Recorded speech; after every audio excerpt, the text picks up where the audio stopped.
say for us, we are on this side, I need to exactly understand, how does private sector grow? How does private sector in our area? And as we have interacted, we have found certain gaps that stop our private sector from growing. And we have now to come in and provide that nutrition and provide that connection. It could be resources within government, but we are actually even going out to look for partnerships. We are going out to look for partnerships out there. We are looking for experts to come and give some of these bridges, these small bridges. And for me, why I am confident that we can run very fast and achieve most of the targets of 2040 is that we just need those sparks. There's so much in terms of innovation going on in this country. And I've been privileged to interface. The way I run myself as a minister is I'm on the ground. Where action is taking place is where I go. I've been to almost all the universities. I've interacted with the universities. I spend a day. I want to understand what are their barriers. Because once we understand us, then those are the areas we come in to facilitate. So in summary, there shouldn't be a hard line. And what we need is to refine and continuously make it organic where government comes in. But in the end, the role of government should be to provide a very facilitative environment for private sector, including the infant thinking, to prosper. Thank you so much, Minister, for that. And I see that Robert was taking notes. I'm going to get back to you on that question, how to marry government and private sector. We've been joined on the panel by the president of the Uganda Institution of Professional Engineers, Engineer Andrew Muhwezi. Thank you so much for joining the panel. I want, however, now to ask Professor Nawangwe, a lot of innovation that we see outside there marries a lot of disciplines, interdisciplinary thinking, and you lead probably one of Africa's biggest research institutions. And one of the crises that I've had mostly from the institution is there's no marriage of the disciplines. The people that are great engineers don't talk to the great artists at Mackay University to sort of develop a product together. How do you create interdisciplinary education where people that are experts in their field meet with other people that are experts in another field so that you can spur innovation and create a product for the market? Thank you very much.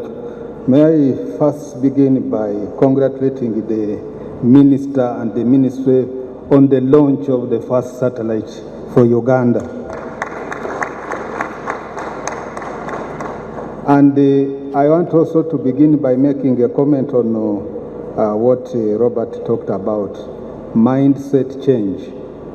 We have a problem with the mindset in Uganda. And even with the launch of the satellite, I saw some people trying to say that cannot be Ugandans who did it. I mean, you saw the pictures, the children doing the work. The problem of my generation and those immediately after my generation, I think the young people are now liberated. They are liberated from this mental lock, the mental slavery, that they can actually do things that anybody else does and do it even better. There was so much criticism by a certain journalist who I think still writes for the Monitor when the first Kira vehicle came out. And he was so negative, he was saying, that doesn't look like a vehicle. But I don't know now what he talks about our marvelous buses of international standard.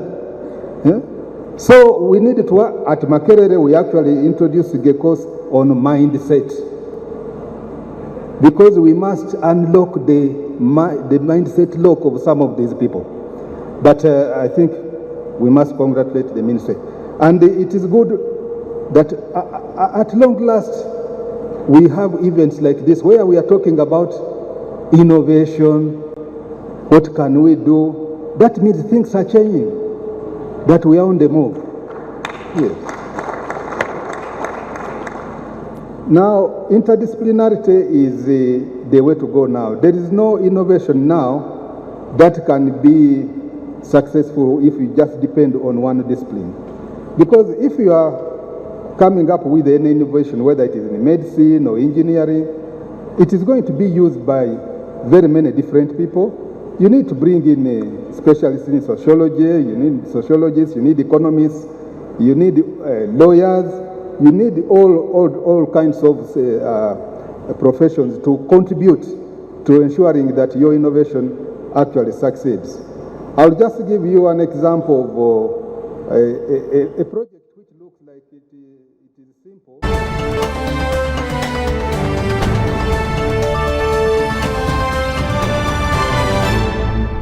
Become masters at their own trade. You also have engineers growing in their own line. Because in the real practice, you need a healthy mix, a ratio of about 1:4. But what you have now is that the pyramid is tilting. You are going to have a more loaded level at the engineer level and less loaded at the technician level. And that's going to impact when it comes to actual operations in industries. So you'll have now more technicians coming from out of the country to fill that vacuum. So you see the enabling environment should be in terms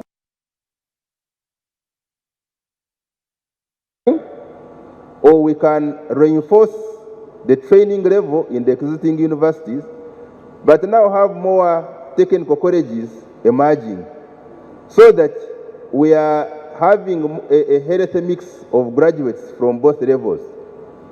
And when we come to transition into industry, now the industry is mainly private sector led. The private sector is emphasizing skills because they don't pay for papers anymore. They pay for skills, and rightly so. So where the challenge is, you find that when it comes to industrial training, universities used to do 8 weeks of industrial training. Now, they are doing 6 weeks, 4 weeks, for two primary reasons. Partly, the private sector does not feel incentivized enough to take on trainees to learn from their processes, because they feel there will be a cost since they will be making mistakes. Two, the private sector also does not see why they should invest in somebody who has spent 4 years at a university to do retraining, yet we expect that skills should actually be developed at universities. So when you look at how much money is government allocating to stocking of laboratories in universities, some work has been done, but I think we can do more, we can do better, especially looking at the fact that the engineering disciplines are now very many. You no longer have the traditional civil, mechanical, electrical, but we have telecom engineering, we have biomedical engineering, we have petroleum engineering, and the laboratories in these universities are not well developed. But if you start teaching practicals instead of undertaking them, then you are likely to have a compromised quality of graduates.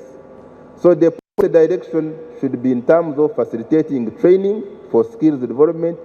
It should be facilitating the private sector to feel incentivized enough to take on more graduates for training.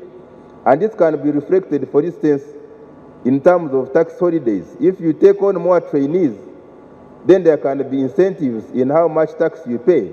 So there is this kind of back-to-back engagement. Thank you. All right, thank you so much. I want to now bring Amos into the conversation. And before you came, there was a point that Professor made around mindset change. All countries that have big and illustrious dreams always struggle with this mindset change.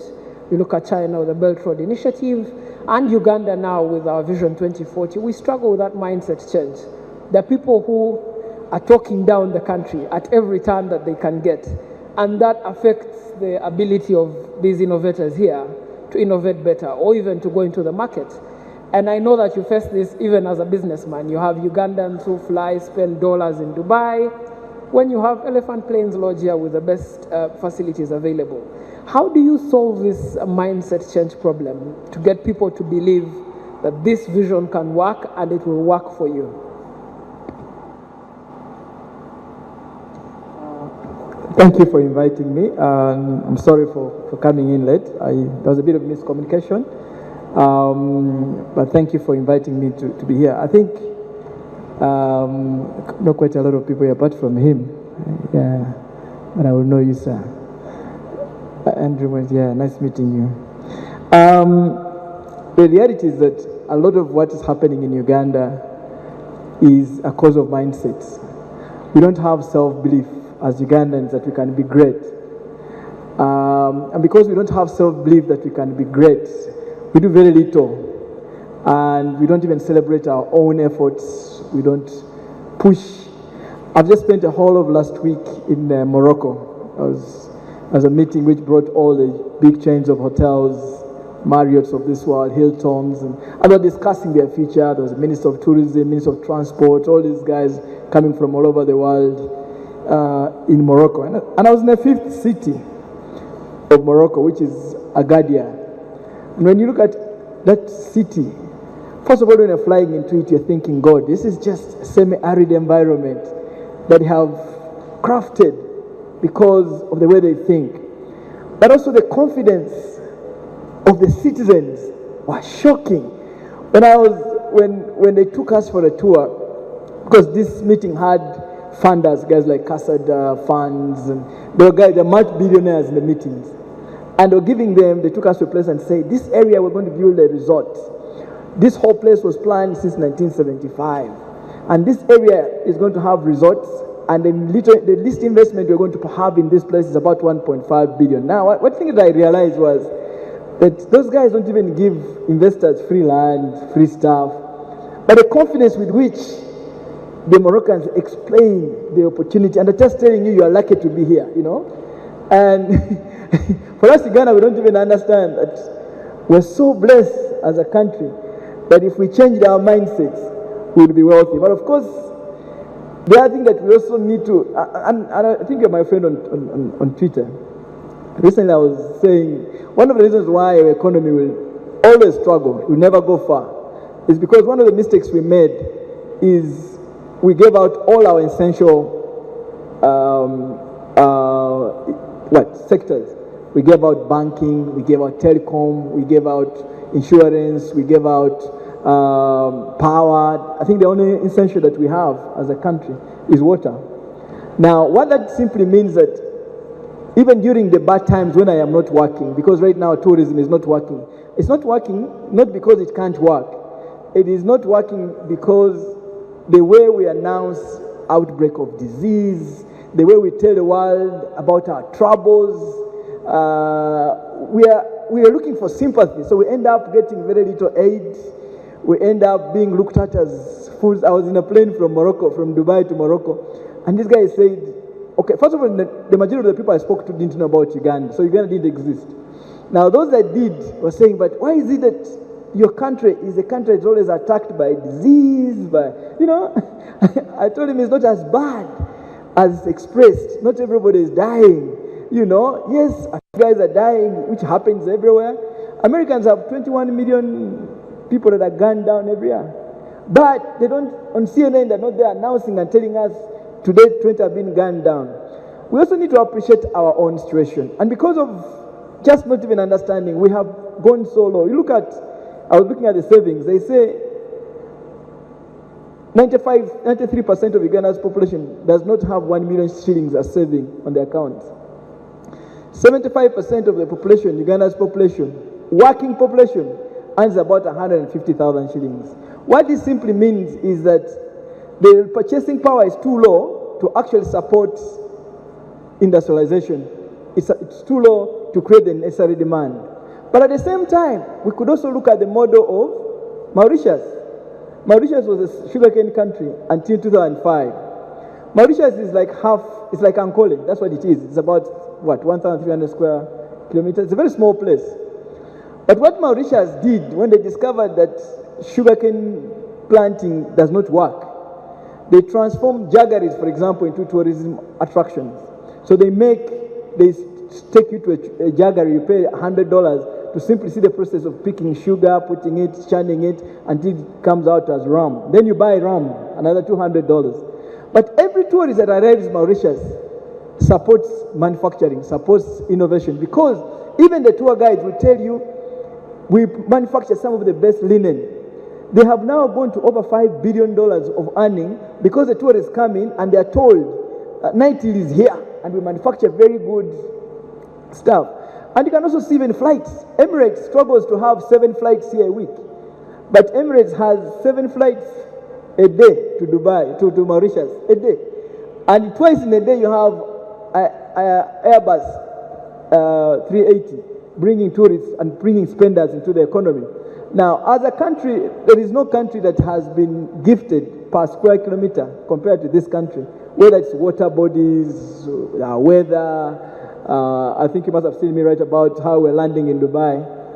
And the pilot says the weather today is going to be 22 degrees. All the air hostesses, all the people who stay in Dubai were so excited that they will have good weather. And we're saying, I hope it's also not dusty. And I'm here thinking, look at the gold of weather that God has given us. So we need to change our mindset as a people, that we can be great, that we can own banks. We need to have that feeling that we can go beyond silly discussions and start saying, how do we move together? And lastly, I was thinking about, when I go on the plane, my mind is always just engaging everyone I find about Uganda's beauty, about where they are going.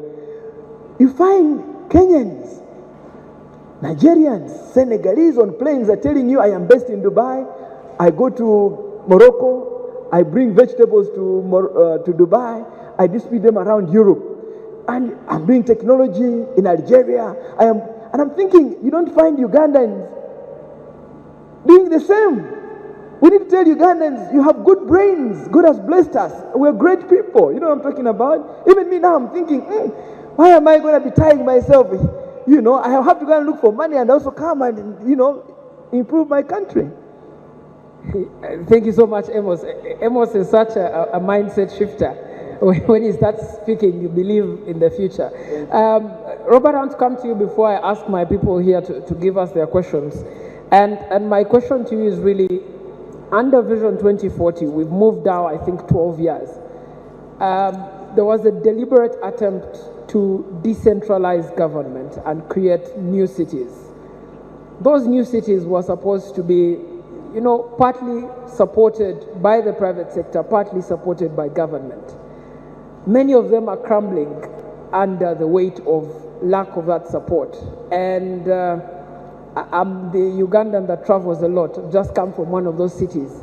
And the mayor is just struggling. I have tenders worth about 6 billion shillings, and Ugandans can't bid for these things. To build a small road in Fort Portal, a small road, they have to contract a Chinese company to do it. What is it about the private sector that, these readily available opportunities, that even government has made possible with money, what is it that makes it hard for them to be up for the taking? Raymond, that's an excellent but also a very dangerous question, on which I am not sure whether to be political or to be honest. I am struggling here, and the Honourable Minister says honest. I love listening to Amos, by the way. My only beef with him is he knows how to hide from me, which is not a good thing. But I want to publicly acknowledge Amos for all his efforts in marketing Uganda. I think he does a lot more than many of us. And sir, thank you. I believe in celebrating people while they live. I don't talk about people behind their backs. But let me come back to the question that you asked, Raymond. You have maybe 3 or 4 interesting situations. You have a politicization of service delivery. You have a politicization of the creation of these units. Let's be honest. Some of these districts and cities exist because we need certain seats in parliament for certain constituencies. That's the honest, blunt truth. Now, when you come down to translating service delivery to those areas, obviously it's going to become a bit challenging.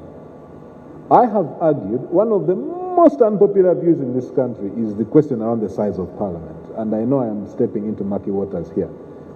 But if you just think about the cost of running those administrative units, I'm sure you see where that trail of thought leads.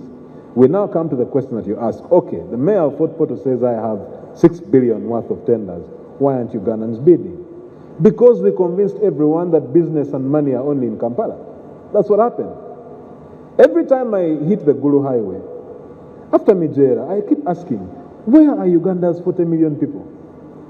Same thing, by the way, just draw a circle around the radius from here to Mijera and draw a circle. The last time I checked, 80% of UBL's profits were in Kampala, Mokono, Wakiso, and Entebbe. But there is bruise for every village. 4 million people in Kampala or thereabout, maybe 4 or 5 million. I don't know how many in Mokono, but give or take, you don't have more than 10 million people in what we call Greater Kampala metropolitan area. Where are these 30 million people? Somewhere in the villages. The problem is, I used to work on Winland Towers on the 9th floor, and something always mesmerized me. If you look down at what was Queensway, I don't know what we'll call it now after the flyover is built, you would see droves and droves of people walking out of the city in the evening and walking back into the city in the morning. Those people have left opportunity up country and come here.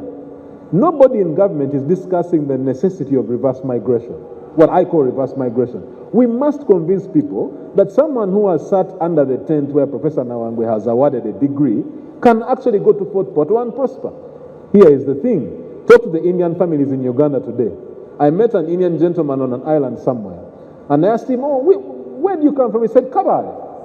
And his Luganda, his Ruchiga, his Runyankore were flawless. And he says, I was born in Kabale.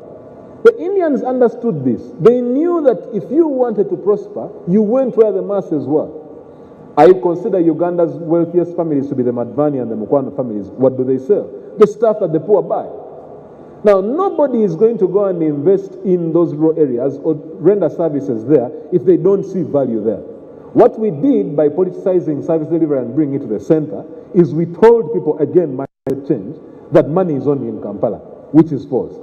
Obviously, there is the murky issue of corruption in some of these tenders. I don't think the story is as simple as there's no Ugandan to build those roads. In fact, if you passed a policy today and said, what has happened with the local content legislation in the oil and gas industry is that you have a threshold of contracts which must be performed by law by Ugandans. Pass a policy and say, no tender below $2 million in any part of the country will be performed by a Chinese. I personally, by the way, and here, forgive me if I'm being racist, I make no apologies for this. I do not think that we should get Chinese companies to come here and build certain types of roads. Then why do we have the Department of Engineering in Makerere? Close the department and then tell us we can't churn out engineers. I find it repulsive and offensive that we are in that state. It cannot be surely that no Ugandan can build that road. Either the Ugandan does not know they can get it, or they don't believe they can get it. So we tackle the question of why don't Ugandans believe they'll get the tender? Why must it be the Chinese to build that airport in Kabale? I don't think it's fair, because you know what? The late Professor Kerali, who I think Professor Nawangwe knew well, designed one of the most complex junctions on your way to where you have the Muhabura. What's that district? In southwestern Uganda. Kisoro. There's a really complex junction that is now named after Kerali. The Kerali junction. Ugandan engineers are brilliant. It puts a lot of money into research. The children play right from nursery. They are playing with things. Okay? With the gadgets. Here we tried to organize robotics competitions in schools, but we were depending on very little money that we had. It was still government money, but that program was even stopped.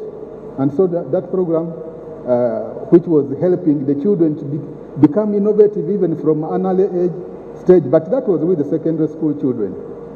We should really be starting with nursery school children.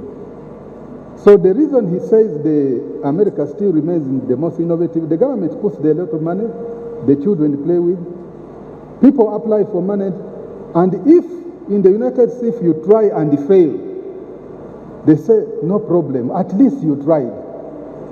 Try again. Here, you are given money, you fail once, and you are harassed, including our own minister. The minister did not even fail. The minister gave us money in the universities, institutions to look for a vaccine. The equipment is, now we have the best laboratories on the African continent because of COVID. The money is there, and anybody can come and see.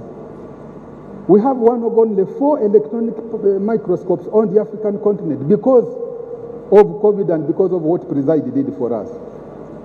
And I was embarrassed when I saw the minister being harassed in the vicinity of Parliament. We gave you money, you said there will be a vaccine. You have stolen our money. Now, if our minister can be harassed like that, how about a simple innovator?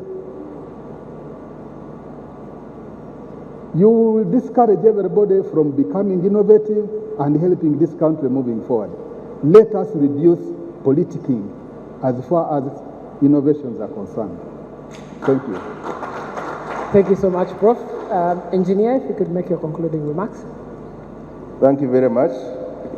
By way of concluding remarks, first of all, I want to acknowledge Honorable Engineer Irene Moroni, who is a member of the Uganda Institution of Professional Engineers, that I'm here representing your collective voice. By way of parting shots, what I would want to add is that as Uganda Institution of Professional Engineers, we are happy to note that the Ministry of the Secretariat of Science, Technology and Innovation has set up a one-stop center for innovation. And in terms of discussion in our spaces, we are saying, how do we leverage our numbers as engineers? Over 5,000 engineers now of our membership. In university, as they exit university, they are doing final year projects. Now, are these final year projects motivated by problems in industry? How do we map them to the total development programs in NDP 3, which are directly influenced by engineering? How do we motivate our communication when we are speaking with our student members, that they can see where opportunity is? And when they are then conceptualizing their final year projects, this should reflect how can we retain value. And see how can we retain value, you see, what are we getting from outside the country that is actually locally available? The minister on Monday challenged us here that when we are talking about laboratories, they are not necessarily the buildings, but around us there is a lot of laboratory, and we need to maximize the natural resources available around us, to turn them into useful ideas that we can now further develop into useful products. When I was walking through the stores, I saw Dr. Orpot here. I visited 2 neighboring stores. One was one of the steel factories, where of course they still import coal for iron ore reduction. Makerere is now saying, how can we save the forex from importing coal and use hydrogen as a reduction agent for iron ore? Isn't this marvelous? Is hydrogen imported? Certainly hydrogen can be made around. So it is this kind of the eye see opportunity that we are working on to create within our membership. Honorable Minister, I can assure you that leveraging 5,000 members, their ideas, and linking them see opportunity that can feed into the one-stop center you've created at the ministry, I think would have made our contribution at the engineering fraternity. Thank you very much. Thank you so much, Engineer. Amos Wekesa, if you can make your concluding remarks. Thank you so much, Honorable, for inviting me here today. I think it's been one of my best days. And it's one of my best days because I am seeing Ugandans saying we need to brand our country. Let me tell you, we are poor as a country, and because we have not branded ourselves. I don't know how many of you know, our national budget is what? 2022, 2023 is 48 trillion. Out of all that, the country can only raise through Uganda Revenue Authority about 22 trillion. And out of the 48 trillion, 60% is for the current budget to pay our members of parliament, our ministers, and then the next 18% is paying interest on loans. Now, a country like that cannot have enough money for innovation, for anything. But if we branded this country, would attract opportunities, because there is what can actually earn us money, even just this weather. They say, I was doing, if you go and Google it, Visa International. Visa International follows the trends. Why do people go and spend money elsewhere? This year alone, tourism is, the total world, the whole world is earning about $9.6 trillion from tourism. By 2032, it will be about $16 trillion from tourism. And the number one factor that people spend money on is to look for good weather. This weather you see here, if we harnessed it and told the world that Uganda has the best weather in the world, we would become a donor country. That means there will be money in the economy to support innovation. There will be money in the economy to support agriculture. I was just today writing, Minister of Tourism, Mexico last week, of Morocco last week, when I was in Morocco. She says our desire as a country is to attract 26 million tourists. Hey, and I thought to myself, I've been saying, if Uganda just attracted 3 million spenders, 3 million tourists, 3 million, each tourist at that airport will pay $50. That is $150 million. In each ticket that is sold to Uganda, $50 is also called airport tax. And that's another $150 million. So the airport alone will have $300 million. If each of these tourists is to exit there for 8 days, and you multiply that, it's about 48 million eggs. The amount of business around 48 million eggs. If each tourist took 2 cups of coffee every day, each tourist, a cup of coffee in the UK is 3.4 pounds. Even if we made it hours, one pound, those would be 48 million cups of coffee. That means if you do the mathematics, 1 kilo of coffee produces 120 to 140 cups. That's what it is. That means you'll have sold 1 cup of coffee, or you have sold 1 kilo of coffee at 900,000 shillings locally, because the tourist is consuming that. Poor people cannot do research. Poor people fight each other. Poor people hate each other. That's what they do. But when you bring in wealth, people will concentrate. When tourists come and spend money on food, on accommodation, because everything needs human beings. Everything needs human beings. And God has given us that. And when it comes to patriotism, I partly agree with this lecturer. What is one of our problems? A lot of Ugandans, we're all sitting here, very educated. How many of us wake up in the morning and say, we are next to the second world largest freshwater lake? The World Bank did research on that lake, Lake Victoria. They said Uganda, Kenya, and Tanzania miss an earning of $63 billion a year from tourism on that lake, fishing, and transport. Now, we could cut up our part and say, if we utilize it, what is 41% of that lake? What would it be 41% of the $63 billion? We would be a donor country. How many of us wake up every morning and say, this country has got 53.9% of the population of the mountain gorillas? For a tourist to see those primates for an hour, they pay $700. They pay close to 3 million shillings for 1 hour. The Renzoris, the culture, our foods. If we marketed our country, it will bring in lots of money. Then there will be enough taxes for us to survive on. I know you want, but again, this gentleman, I want to say, you're very influential. We need this debate on your circles, in your circles. If we just branded this country, let's look at Rwanda. You people think, at first when Rwanda signed to be on Arsenal t-shirt, even us, we are criticizing them. When they signed to be on PSG, we all criticized them. But the first year of branding with Arsenal, they grew by 21%. Today, just last year alone, their conference hall, because of marketing, conference hall earned them $65 million. $65 million. That's what it is. So we need to actually debate on things that can actually progress us. Thank you so much, Amos. And thank you for throwing me under the bus. I'll try and have this on the spaces really soon. Yeah. And now I think very finally, our host, Monica, Dr. Monica, you can give us your concluding remarks and see us out of here too.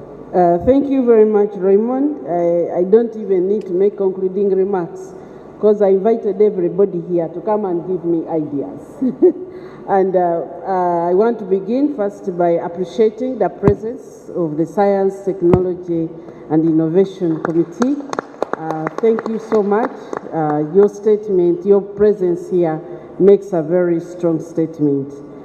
I have listened intently. You have seen me typing away, making sure that I don't miss any nugget of comment, of remark, either from the panelists here or from the audience.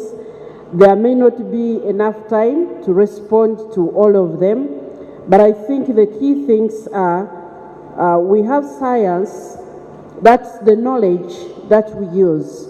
Then we have the technology, which arises out of that.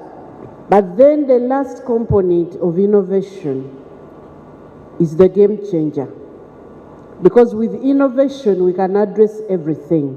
With innovation, we can address the mindset change issue. With innovation, we can address the marketing issue.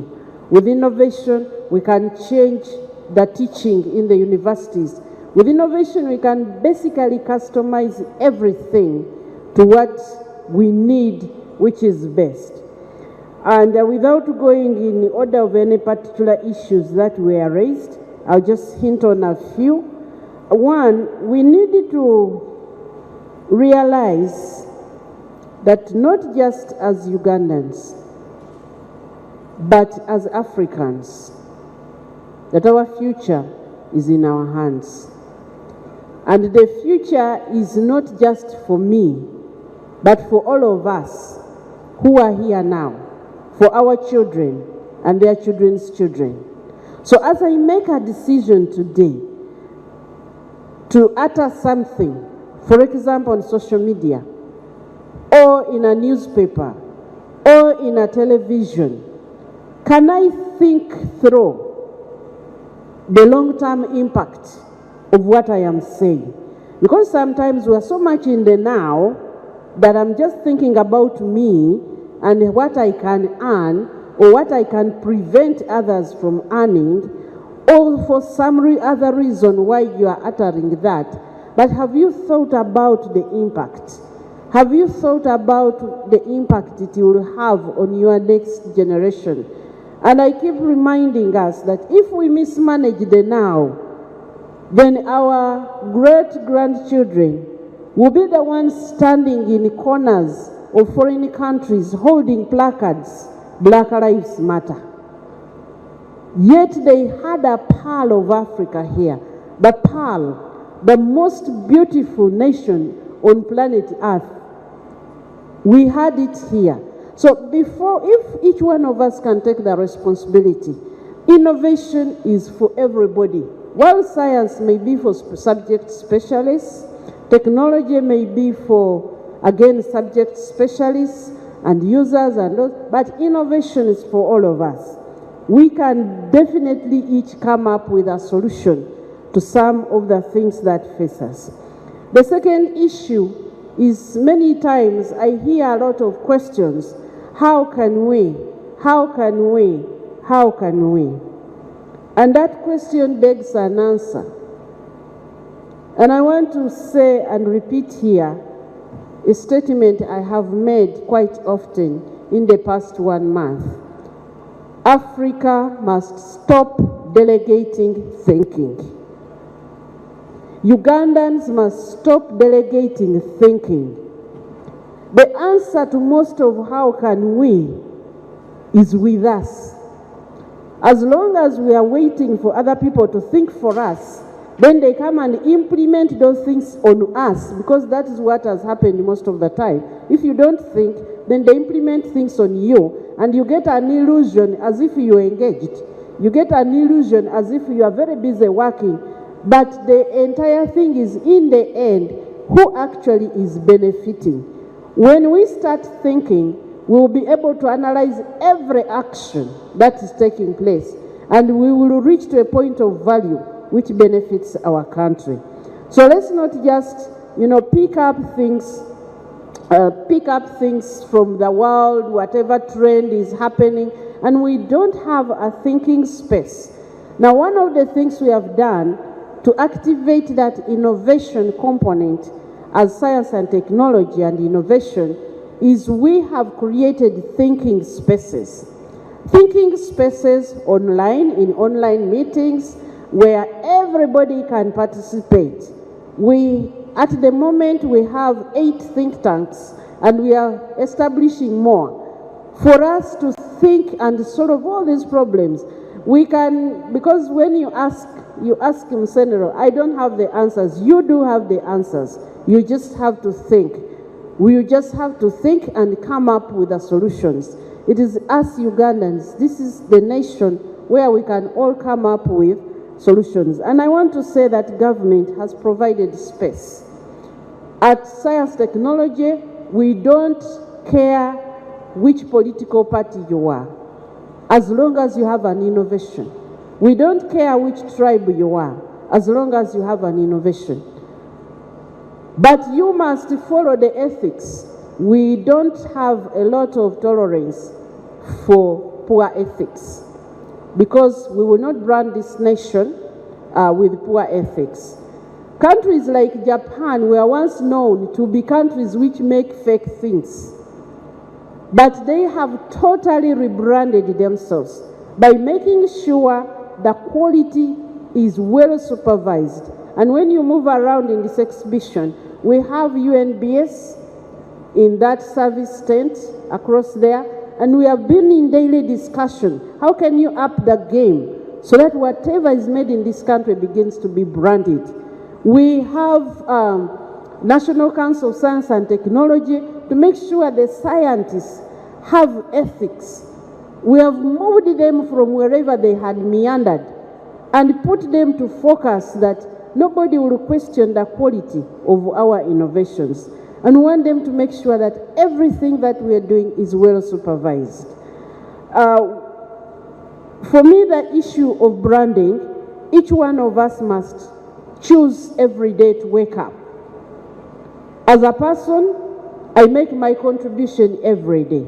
You'll hardly ever hear a negative statement about Uganda from me in the public space. If I have an issue with my boss, my professor here, I go and sit and say, this one is wrong. Let us make sure we solve it, because we have a common interest, the nation. But sometimes it seems like people see as there are some people who should take responsibility for the nation, but then there are others whose work is to make it so hard for those ones. For example, we launched a satellite. For heaven's sake, if you're Ugandan, celebrate the satellite. Celebrate. This is for us. But there are people who have gone on social media, even in mainstream media, to try and find how can we silence this fire? How can we damp down this issue by drawing attention to other things? You know, it is your child who will be affected. It's our grandchildren. It's us. It's not any other person. When we are branded as a trash country, it is going to be us. You will go now, you go and try to get a visa from certain countries, and you are suffering like everybody else. How can we create? Now, the reason we set this innovation is we want to set the quality. We want to set a standard.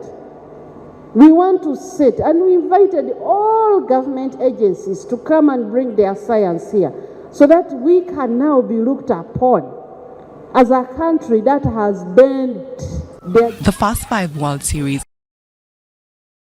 The challenges on our tourism. But in the technology area also, we can brand ourselves. So when I hear people saying, no, it can't be Ugandans, it must be fake, what kind of brand are you putting out there? For us, we are going to work. And as the leader of the sector at the moment, I want to pledge to you Ugandans, we are going to do our best to build the best quality technologies that can go to the market, not only in Uganda, but to the world. We are going to make science available. We have created a lot of innovations there. The one-stop center allows in everybody, anybody from everywhere to come in. But you must be willing to listen and to be guided. But whether you speak English or you don't speak English, you have space. You have room, you have people who will listen to you.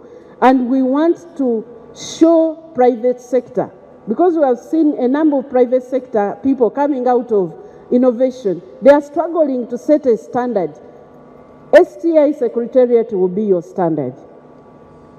We will set a standard that we want the country to have. It's not about show off of money. It's about thinking and innovation and having a goal for you to be able to meet. So we are going to be mentoring a lot of people. We are going to be doing a lot of training, a lot of interface, a lot of benchmarking within the country or outside the country to make sure that we have a standard which works. So my last shot is, one, Vision 2040 can be achieved even before the year 2040. All we need are Ugandans.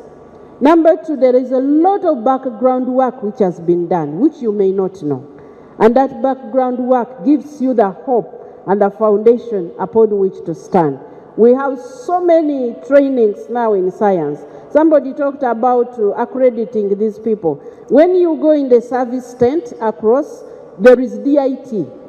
You can actually get a PhD without ever going into the formal school. You can start with where you are, whether you have never been to school or not. DIT is there. They will be able to give you. We are working together. So, lastly, the young people. This is your future. This is your nation. I want to invite you into the thinking spaces. I know it is exciting to have social media and utter anything and abuse anybody, but will it really build the future we want? Will that build the future we want? No. Some of those things which are taking our time, they will not build the future we want. The future we want is a future which is secure, a future which is founded on us having good opportunities. And the last thing that we want is prestige and respect. And we will earn that collectively, together, as we position ourselves to the world. Sometimes when you reach somewhere and people are clapping for you, ask yourself, are they clapping for me because I have done something prestigious, or because I'm opening opportunities for others to take advantage of my country? I want to thank you so much. God bless you. All right, thank you so much, Doctor, for having us. A round of applause for our entire panel. They've done a good job. Doctor is going to take the panel and the members of the committee around the exhibition area so that you can see the things that are being exhibited. But we'll be back in this room after lunch. So enjoy your afternoon.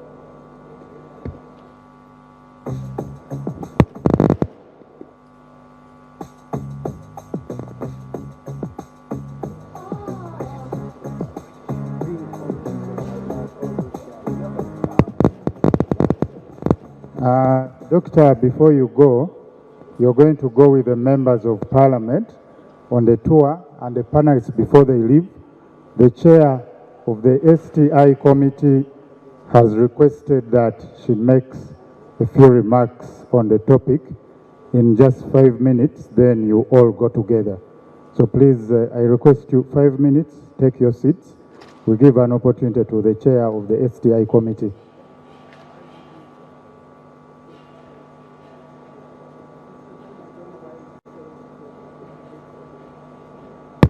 We shall then have a group photo here before you leave, and then you go for the exhibition tour.